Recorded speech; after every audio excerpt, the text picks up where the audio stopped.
morning, guys. So this morning I brought the grain cart back over here with the A530, and I'm going to get the weigh wagon out and auger whatever's in that grain cart from when we opened up that rye field last week into the weigh wagon. And we are going to, later today, once Dad gets back from taking a load of wheat up to the port, we're going to move down to Cars, which is actually my rye field, and we're going to get that cut because that is ready to go.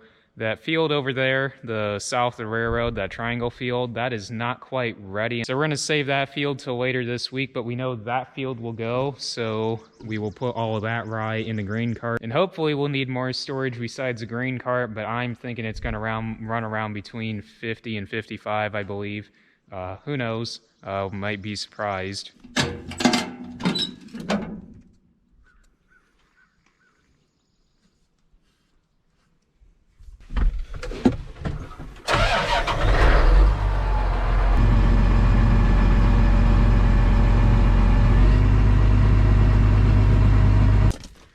Okay, so 5,440 pounds, 42 pounds in the weigh wagon.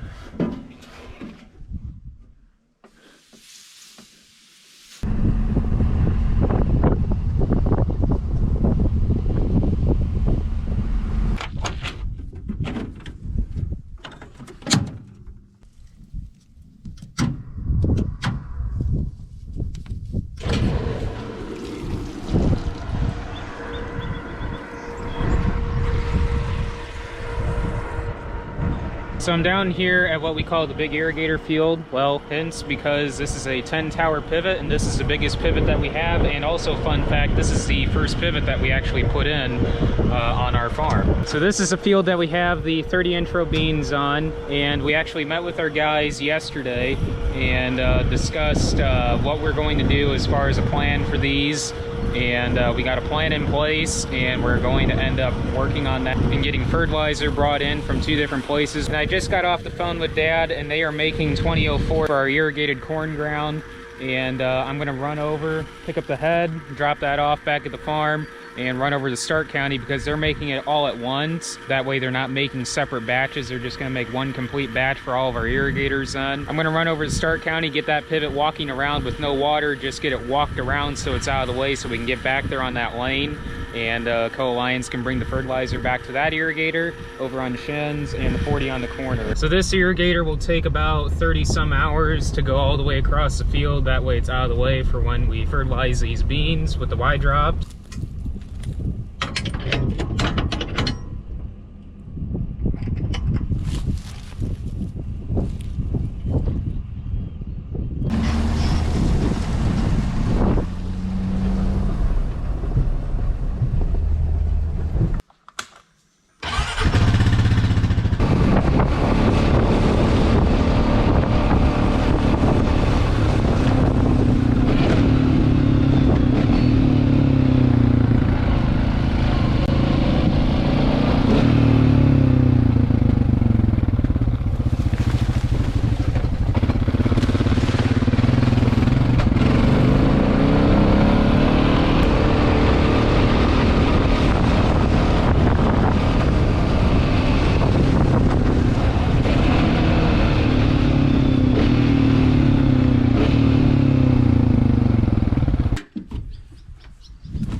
Okay, run, direction.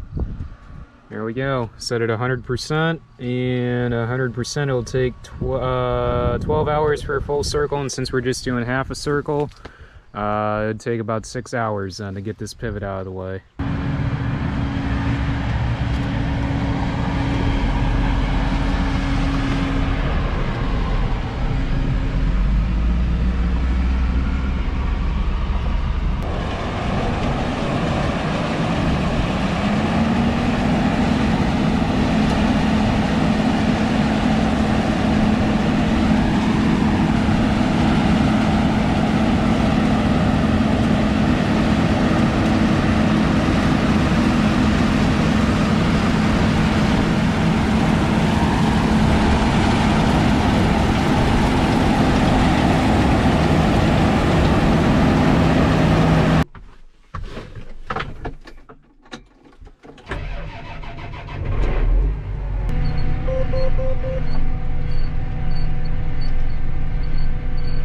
Well, they got second cutting mode today on all the alfalfa ground. For those of you that don't know, we have about 26 acres that we put into alfalfa that we rented out to a neighbor who has another neighbor bale it for him. So hopefully, since they mowed that, it'll rain within the next couple of days. Right now, I'm in the 8530 and taking the grain cart up to my rye field up here. Hopefully it does good. Like I said, I'm hoping it does around 50 to 55. If not, hopefully better than that. So fingers crossed it does pretty good.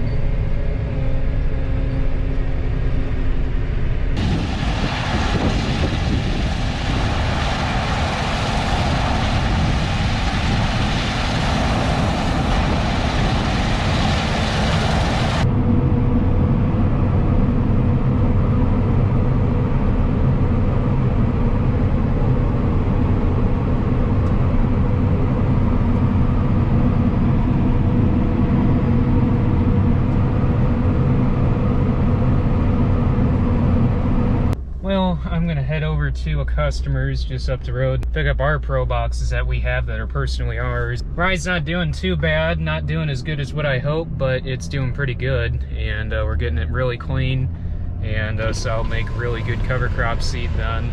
All of this, all of mine here, is pretty much gonna get sold, and we'll get a cover crop seeded on it, rye, clover, and radish, and probably a few others out here, put like an exotic mix out here, just like on that other wheat field. So Grandpa and I are going to go get those pro boxes. We're going to get these filled. We're going to auger the grain cart out into these pro boxes. That way we can get the grain cart unhooked and the 8530 hooked up to the Y-drop applicator, and get these beans Y-dropped sometime later this week, probably Thursday.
Well, we got done with this field, and not really going to know for sure how it yielded until we get it in pro boxes and determine how many bushel actually came off this field, which we're actually going to do this evening. We're going to get the grain cart set up and get the weigh wagon set up next to it so we can auger into pro boxes, and then we can pretty much figure out then how many bushel came off this field.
few hours later, and we have roughly close to 17 Pro boxes filled with rye. That one right there has about 35 bushel in it. So total we have about 675 to 700 bushel sitting here in Pro boxes, and we still have 27 more acres of rye yet to cut, and hopefully that does as good as what this is doing. I would say that 20 acres over there ran about 35 to 45 bushel, so that's pretty good. What it went through this year, it went through that 3-week dry spell there, and I was shooting for 50, 55 because that would have been really nice, but I'm really happy with 35 to 45 considering that was just drilled basically a year ago right now, and that was actually just going to be cover crop for corn this year. Anyways, don't forget to like, comment, and subscribe down below, guys. Don't forget to follow me on Instagram, Facebook, and Snapchat, and thank you guys for watching, and I will catch you guys in the next video.